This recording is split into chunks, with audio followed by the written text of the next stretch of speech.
Hello, everybody, and welcome into the Bears Den, another edition of the Bears Den presented by War Media and Sports Zone Chicago. I am Saul Rodriguez, joined as always by my co-host Shawn Sierra. How we doing, Shawn? I'm doing good, man. I'm doing really well. Thanks for asking. Yeah, and hey, I'll tell you what. I think all Bears fans, I wouldn't say we're doing great necessarily, but I think they're doing fine because they're two and I two. forgot it's Bears Yeah. Oh, victory. there you go, the chain. Yeah, Gotta have the victory chain. the victory bling. Yes. Yes, Yeah, gotta because have it. even I'll tell you what. Like as a Bears fan, like I personally feel really good because I mean 2-2, we could have easily been somewhere worse. It's fine. 2-2, we're good. So I'm happy about that. We'll get into the Bears Rams. Of course, Bears took out the Rams this weekend. We'll go ahead and talk about as well the preview of the Bears Panthers that would be played on Sunday, as well as touch a little bit around what's going on in the league. But first and foremost, Shawn, what did you think about the Bears' victory overall against the Rams? It was a great team win. It was a great team win. I really liked the fact that they got the run game going a lot more. Okay, with DeAndre Swift, Roshan Johnson, and apparently Khalil Herbert's in the doghouse, and he pissed somebody off. I don't know what the situation is, but he needs to be getting more tick. But for whatever reason, he's not. In the last year of his contract, I think that's kind of messed up. But Mm-hmm. good overall win by the team. There's a couple of things that I really liked. Like I said, the run game got going really well. They leaned on the run game. We saw DeAndre Swift with a 36, 39-yard touchdown run to finish it. And that's because they kept pounding it. I love the fact that they went jumbo. I remember I asked them last year, do you have a jumbo package? And they brought out the jumbo package. They brought in Doug Kramer, their backup center, who probably should be their starting center. That's a whole nother story.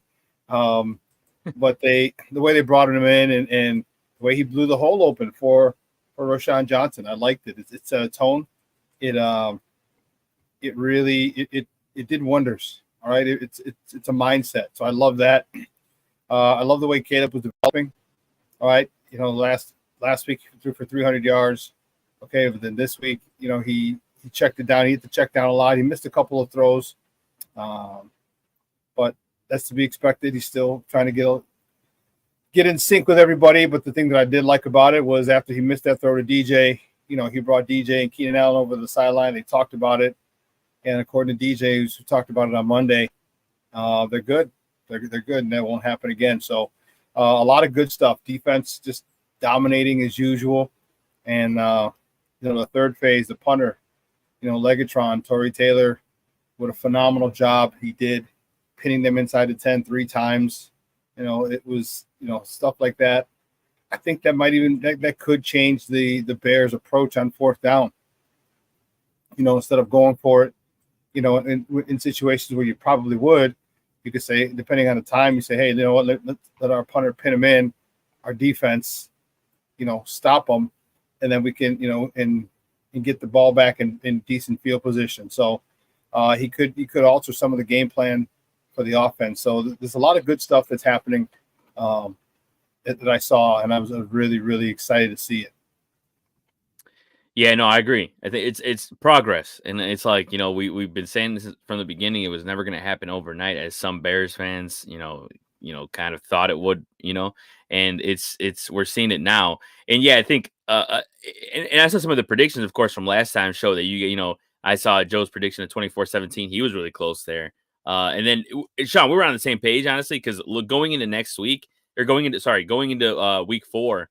I really thought the Rams were going to beat the Bears. Like, I think the way that the Rams beat the 49ers, I was thinking the same thing. I'm like, there's no way. Like, they're going to take them out. They're going to Tutu Atwell's going to have a big game or something like that. Like, I thought it was going to happen. But the Bears defense obviously was able to play a Bears football when it needed to most against Matthew Stafford. And of course, people rave about that guy and, future Hall of Famer, all this stuff. And he's out here, having trouble with the Bears defense. So I was glad to see that. And also, like you said, with the run game, I mean, I thought it was going to be, at the beginning, I thought it was going to be more of Roshan Johnson doing this, and he had his 7 carries. But yeah, finally, DeAndre Swift had his breakout game with the Bears. and we finally saw some stuff we saw in the preseason with him. Those big runs, into the open field, of course, scoring a touchdown and all that. So that was good to see. And I think it's one of those things where, yes, it wasn't necessarily, when you look at, when you compare him to say other quarterbacks in the league, it wasn't necessarily a perfect performance by Caleb in the offense, but it was I think it was a good performance when you're trying to win a football game, especially late in the game. He had some big throws that kind of cemented the win. And that's what I like to see, because at the end of the day, what are you trying to do in this league? You're trying to win. And if you got a Yep. quarterback that can do that, I'm not going to complain. I'm not going to be like, I need this dude to run, give me 2 TDs. No, no, no. I just want a guy who can win, go out there and get it done. So that's the one thing I like to see. But yeah, when you mentioned about DJ Moore, that they're good, and yeah, I think like just so much nonsense has been made about his body language and how he feels about Caleb, and Caleb's been asked about it too, and DJ's, and it's like it's just classic,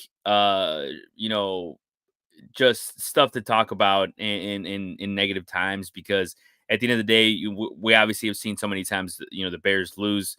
We've just seen having losing seasons and just have all this negativity around them. So it's easy to bite at that.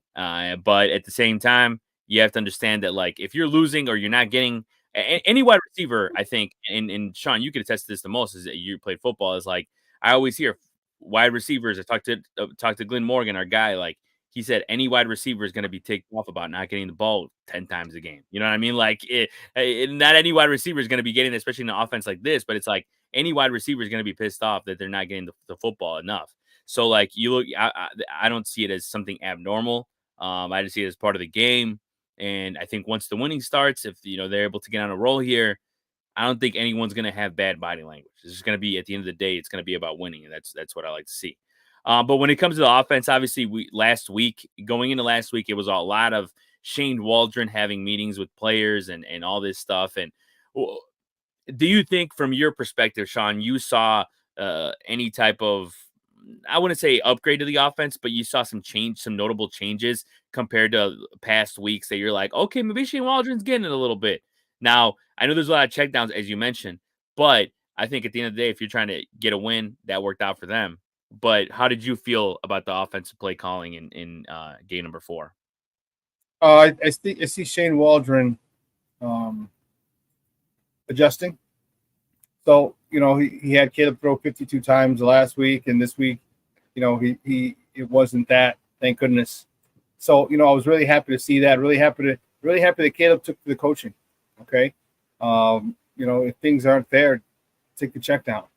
All right. Take the check down. There's the one thing that I really want to see. I wanted to see was the run game get off, and they did. All right. The run game did really well. The best so far this season. Small sample size, but nonetheless still the best so far this season. And I don't think we need to have Caleb dropping back 50 times a game. I just think that's kind of productive for what you want to do for this kid. I think right now complimentary ball is what they need. You're going to win with him, not because of him. Because of him comes later, maybe later this season, but definitely next season and moving forward, we'll be winning because of Caleb, all right, and not just with him. So right now it's okay. I think it's fine. I like the run game. Everybody talks about they want numbers. Stats are for losers. Okay, there's only one important stat: did you win or did you lose? Okay, and at this point, was a quarterback able to implement your game plan? And he was. Okay, and you're not asking too much of him, and he did a great job. Again, the thing that we love about it, no turnovers. You can't turn the ball over, all right, and expect to win on a consistent basis and expect to win, despite having a great defense. So I think that he's doing a great job of protecting the ball. I think he's doing a great job of starting to master those short routes, and that's what I really want, all right, because eventually we're going to start taking some shots. All right, they're going to start taking some shots, and I think the reason they haven't is just because of protection for the most part. The protection has been very subpar, and you don't want your guy dropping back 52 times and getting hit like he got beat up that game against Indy. So I like Shane Waldron's adjustments, and we'll see what if he continues to adjust. I said I'd give him 4 weeks, I'd give him a month before I really went off because I wasn't happy the week before. But he's starting to change, and it looks like he's changing for the better. Yeah, no, that's what I like to see. I mean, I think the drive in the fourth quarter, and we'll get into that. I think kind of cemented the game, and I think kind of made me feel a lot better about how they're playing late and how they're implementing Caleb into this. And so we'll check that out. We'll look at a little bit of the Bears' offense in the fourth quarter and closing down the Rams in this Week 4 win, because I think it was one of those things where it showed optimism. And I think a lot of fans will definitely be excited for what's to come if more wins come like this. So let's check this out. A little of the highlights of Week 4 of the Bears taking down the Rams. Rams bring an extra body. Williams protected. Williams to the back of the end zone for DJ Moore and a touchdown. Their first connection together. A little disjointed on that mesh point. Williams will deliver to Swift in space. He stumbles but picks up enough to move the chains and a first down. Whatever the corresponding play is to his team, he wants to be able to check. That's a heck of a throw and a great play by Cole Kmet, who had a bunch of those. Stretch for that football. And now the tempo again as Swift gets going. There goes DeAndre Swift for his first Chicago Bears touchdown. After his first 1,000-yard season last year. Pressure coming on Williams, and he goes to Swift. And he sets up third down inch. Screen, Williams, nice catch. He's got some ground to make up. Johnson grabbed him, and Brisker drilled him. Kramer is in there. Kramer's back. Roschon Johnson, first down, a big one. 92 yards away from tying the game with 63 seconds and no timeouts. Stafford unloads, hit as he throws, ball game, Brisker, Bears win.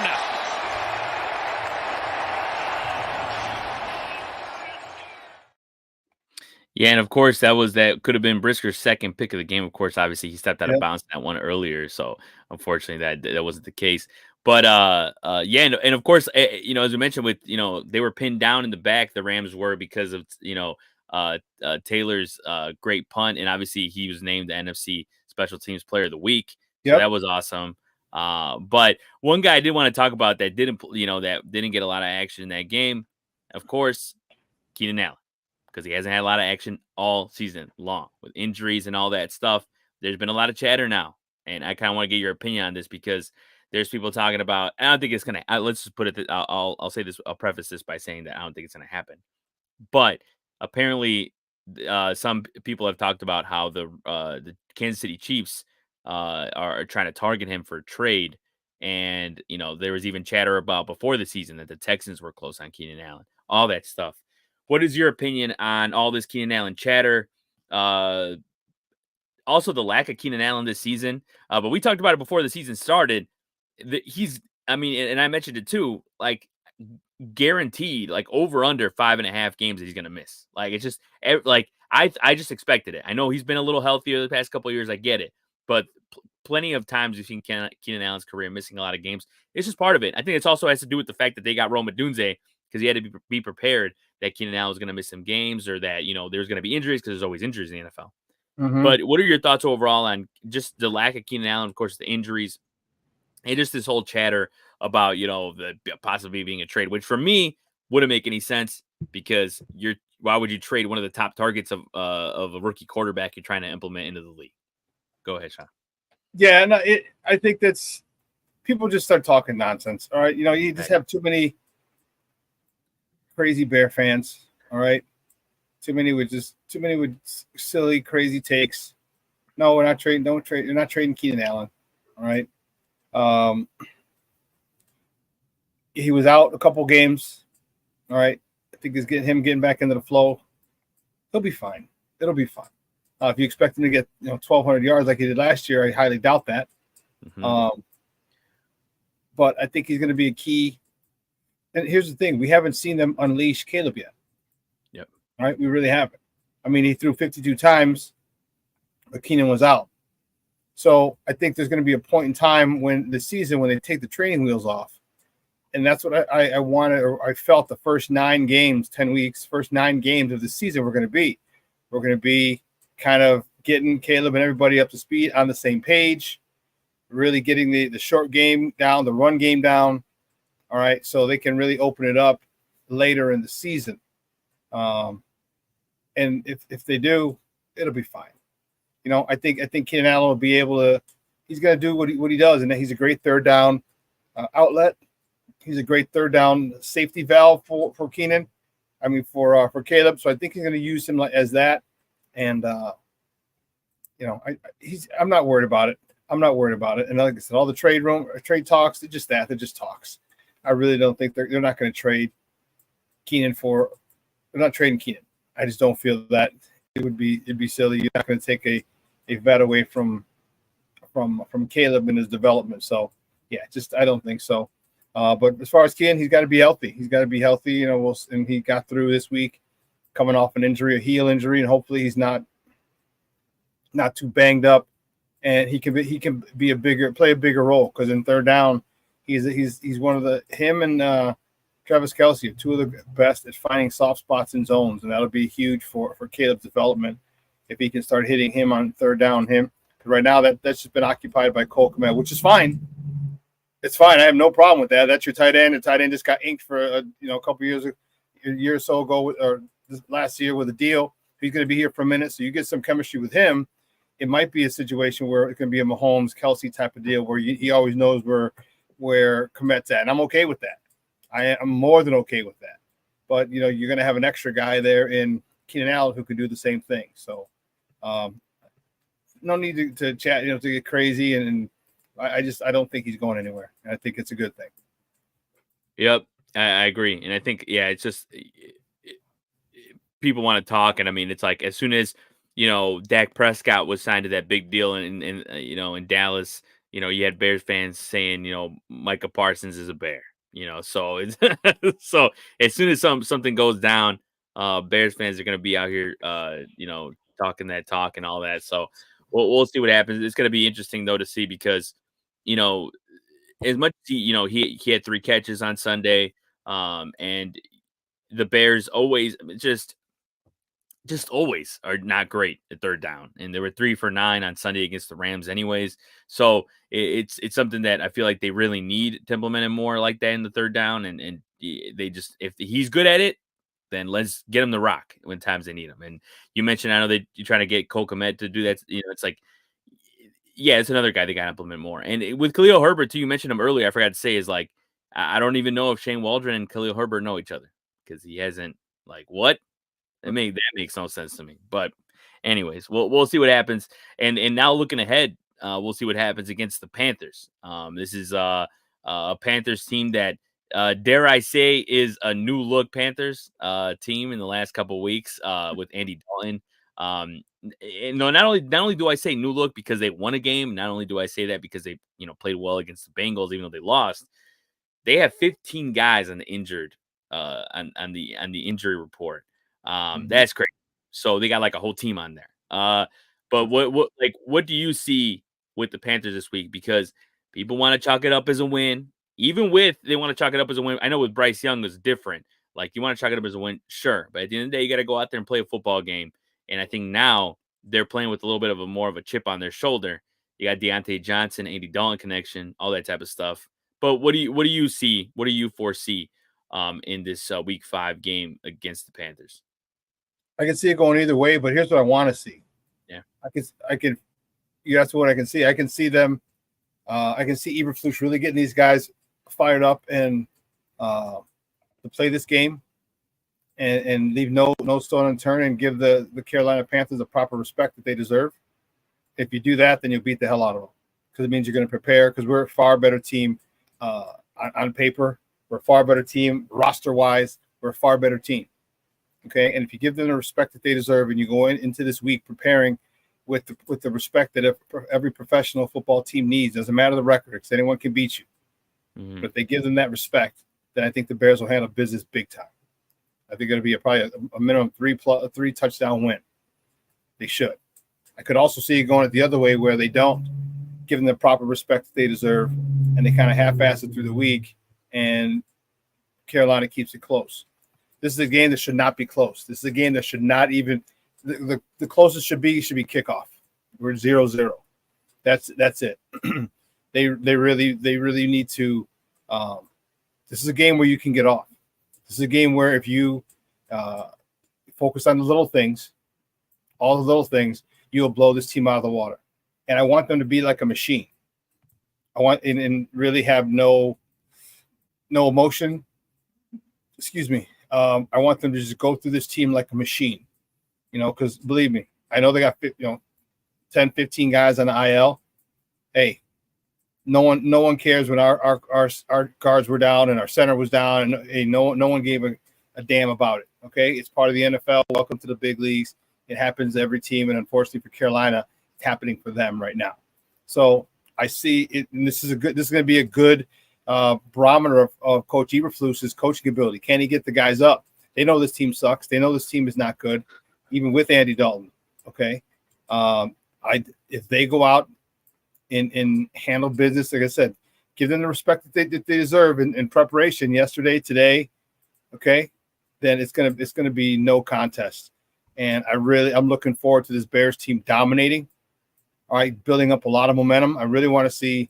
I want to see some bigger, some chunk plays is what I really want to see from this offense. All right, doesn't have to be 50 yards, but damn, give me a 25, 30 yard. Give me a couple of those. All right, give me a DJ Moore, give me a Roma Dunze, give me a Cole Kmet, give me another DeAndre Swift day. You have the athletes, you got the stars to do it. I want to see 2 or 3. I want 3 or 4 of those guys to get a chunk play of 25 yards or more, and that'll be really, really, really helpful in blowing this team out, which they really should.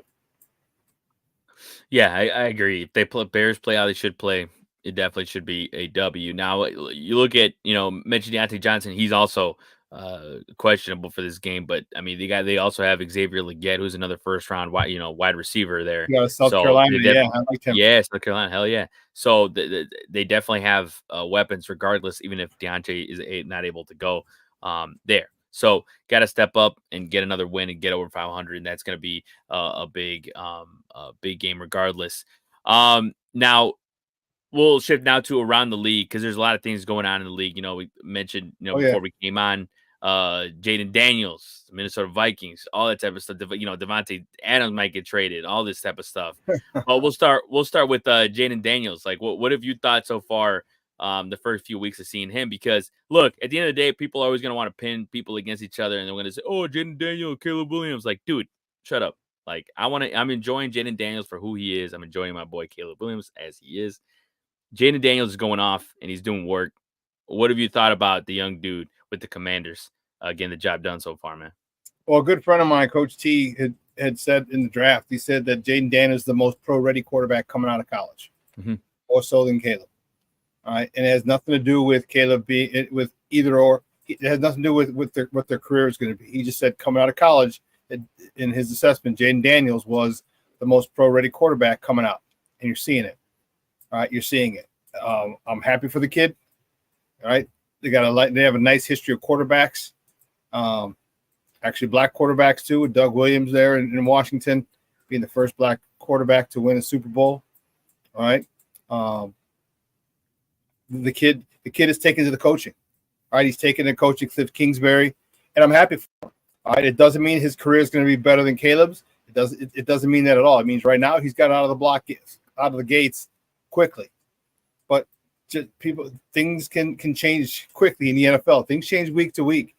And if Caleb if Caleb throws for 275, 2 tutties, maybe rushes for 1, okay, all of a sudden it's a different story. You know what I mean? It's just 1 week. People are so finicky, and the media here is so finicky about, and fans. Well, Caleb should be having Jaden's year. I'm like, no, let him be. The one thing that we don't want, we need to enjoy the development of Caleb. All right, that's what we need to enjoy. People are complaining about his mistakes. Well, every quarterback makes mistakes. If you celebrate his improvements and his development, you're gonna be a lot happier camper. And there's been marked and noticeable development from Caleb from week 1 to last week. Okay, and I like it. I like it. And it's you got to understand he's still a rookie quarterback. All right, and I know it's people wanted him to, and all of it started with the with the cult, the Caleb cult, that he's the best quarterback to ever come out of college, blah, and all the craziness. So people are placing unfair expectations on him. Watch if you take those expectations off, and you literally watch the things he does well. We can easily point out what he does wrong. He misses this guy. He missed receivers. He overthrew him. We can do that. But if you watch what he does well, you'll be very happy, because you're going to see him. We've seen improvement every single week from this guy, and there's going to come a point in time. It's inevitable where he's going to have a crazy game, 335, 4 tutties, something like that, crazy quarterback rating with a win. You know what I mean? It's inevitable. It's coming. It's coming. It could be this week. I don't know, but it's coming. And just look at all the little things that he's done up to this point, the little changes he's made. I think for me, the biggest thing was now he's not looking for the home run ball. He's keeping that the short passes in play. I like those in play. Get the ball to your playmakers. There's going to come a point in time where there's going to be a double move, and you keep hitting those. You want to jump those small routes. Here comes that double move. You're going to get exposed, and all of a sudden, here comes that one of those big chunk plays that I was talking about. Yeah, no, exactly, and I think it's as we've always said, people just been ready to hate from the get go. As soon as Caleb showed, hadn't made any mistakes, which of course, like you say, any rookie's gonna make mistakes, any quarterback's gonna make mistakes. People were just ready to hate on that, and instead of just enjoy the damn game for what it is, and it's just the way it's like people. It's like in the NBA, there's so much beef. Is like, bro, just watch the game. Like if you just watch the game, like you're gonna enjoy it 10 times more. But another team too that this one actually affects the Bears directly, and we're talking about the Minnesota Vikings, man. 4-0, they've come out firing, and I remember having a conversation with a couple of buddies and talking about Sam Darnold, and we're just like, some people counting out Sam Darnold and I think more so it's more so not even about Sam Darnold, more so about the system that he went to, and Kirk Cousins won there.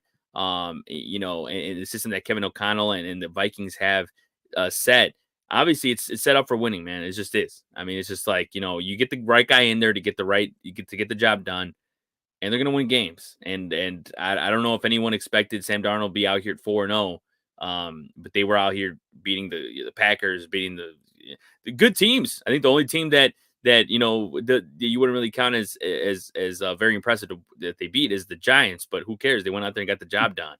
But what have you thought about the Vikings and the way that Sam Darnold has kind of implemented himself in this Kevin O'Connell offense? Sam Darnold had a lifeline, and he took it. Mm-hmm. All right, this is a new start for him. He bounced around a couple of teams, former number 1 first round pick, and there was a lot of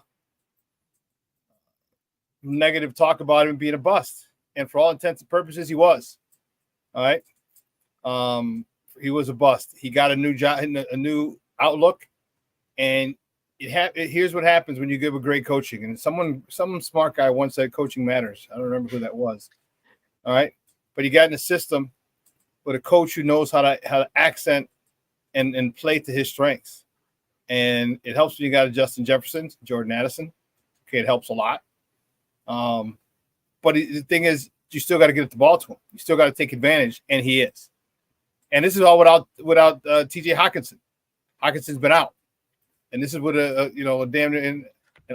Pro Bowl tight end that he hasn't even used yet. So I'm happy for him. I'm really. It scares me. This team scared me because I had no idea Minnesota. I thought they were going to be busters. I thought they were going to be soft as baby crap. And man, they are the creme de la creme. The NFC North is the toughest division in football. There's no losing team in our division. All right, and that's crazy. No losing team in our division. So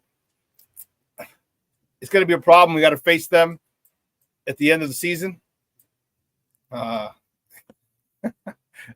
man Plank said the wise man was let's get off my lawn, Shawn.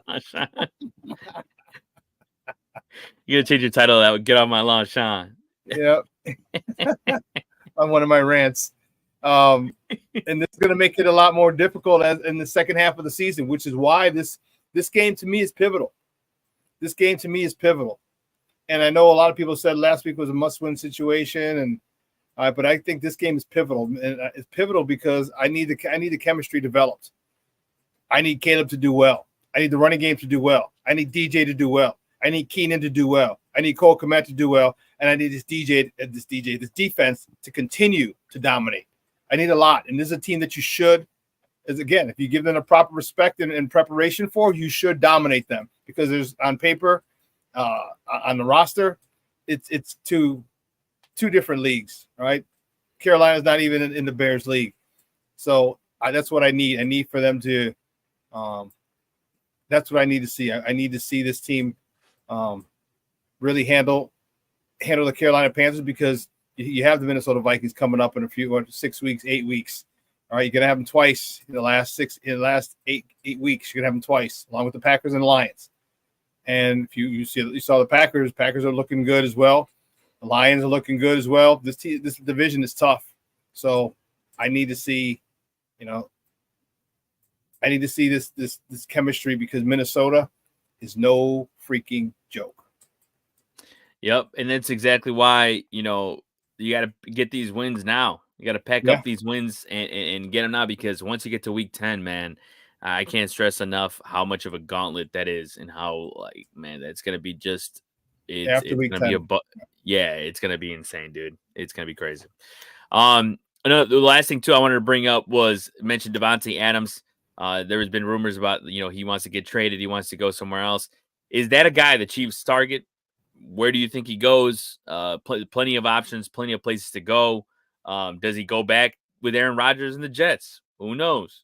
But Shawn, I want to get your opinion on if you think he's going to get moved, and if so, where do you think is the best landing spot for him? Best landing spot for him? Yeah, man. I think it'll be with the Jets. And I think a close second is with the Chiefs. Yeah, I think he obviously has that chemistry with Aaron Rodgers. All right, and going back there, but what that does is, what's his chemistry like with goodness, I'm talking Aaron Rodgers. His chemistry with Garrett Wilson. Garrett Wilson, that's your stud. All right, Mm-hmm. Davante Adams is a perennial Pro Bowler. All right, but he's still legit. Don't get me wrong, but who are you going to target? You're going to give Davante Adams all the targets and forget about Garrett Wilson? You know what I mean? Like I don't. I hope that doesn't happen. And then the Chiefs need a legit receiver. You put Davante Adams with Patrick Mahomes, Lord have mercy. That is a combination that is not to be played with. All right, especially once they start to get to know each other and understand their ways, and Davante understands where Patrick wants to go, and Patrick understands how Davante plays.